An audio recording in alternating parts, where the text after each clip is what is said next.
자유를 보는 각도, 자유각입니다. 오늘은 안규백 국방장관의 병적 기록 논란, 부실 수사는 그대로 둔 채 수사권부터 없애려는 움직임, 그리고 상반기 공개활동이 64% 급증한 북한까지 짚습니다. 먼저 국군 수장의 병역 기록부터 봅니다. 안 장관은 방위병 복무 기간이 정상보다 약 8개월 긴 22개월로 기록돼 있습니다.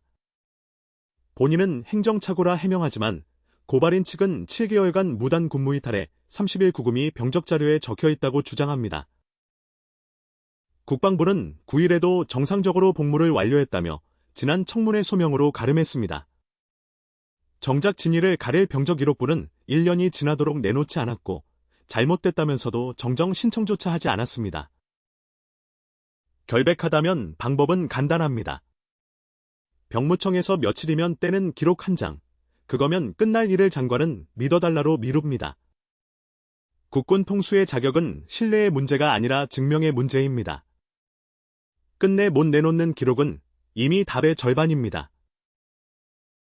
경찰의 부실 수사와 내부 유착 의혹이 속속 드러난 장윤기 사건. 그런데 민주당은 이 사건을 바로잡는 대신 정반대의 카드를 꺼냈습니다. 검찰의 보안 수사권을 통째로 없애겠다는 겁니다. 여당은 단독으로 법사위를 열어 형소법 개정안을 상정했습니다. 통상 15일인 법안 숙려기간조차 채우지 않았고 곧이어 같은 내용을 당 차원 개정안으로 발의했습니다. 개정안은 검사의 직접 수사권과 보안 수사권을 전면 폐지하고 수사 주체를 경찰로 일원화합니다. 대신 검찰이 요구하면 경찰이 한 달 안에 보안 수사를 마치도록 하는 장치를 붙였습니다. 야권은 반발했습니다. 정점식 원내대표는 검찰의 보안 수사가 없었다면 이번 사건의 진상이 은폐됐을 것이라고 지적했고 정성호 법무장관마저 폐지의 부작용을 우려한 것으로 알려졌습니다. 부실 수사가 문제라면 수사를 바로잡는 것이 순서입니다. 그런데 정작 손대는 건 그 부실을 걸러내던 마지막 견제장치입니다. 진상규명의 도구를 당권 경쟁의 제물로 삼는 순간 그 피해는 고스란히 국민의 몫으로 돌아옵니다. 북은 지금 뛰고 있습니다. 통일부가 9일 내놓은 집계를 보면 김정은은 올해 상반기에만 공개활동에 92번 모습을 드러냈습니다.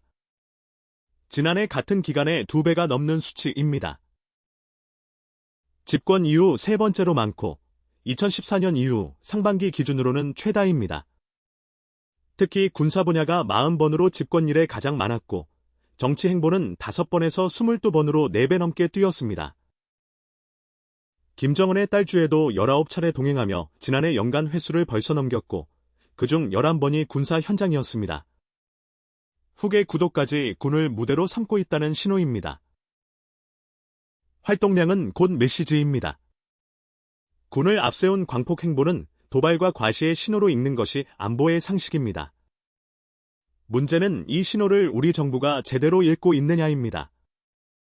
긴장이 풀린 자리에 북의 시계는 오히려 빨라지고 있습니다. 오늘 브리핑 한 줄로 정리합니다. 북은 이렇게 뛰는데 우리는 멈춰 서 있어선 안 됩니다. 자유를 보는 각도, 자유각과 함께 구독으로 함께해 주십시오.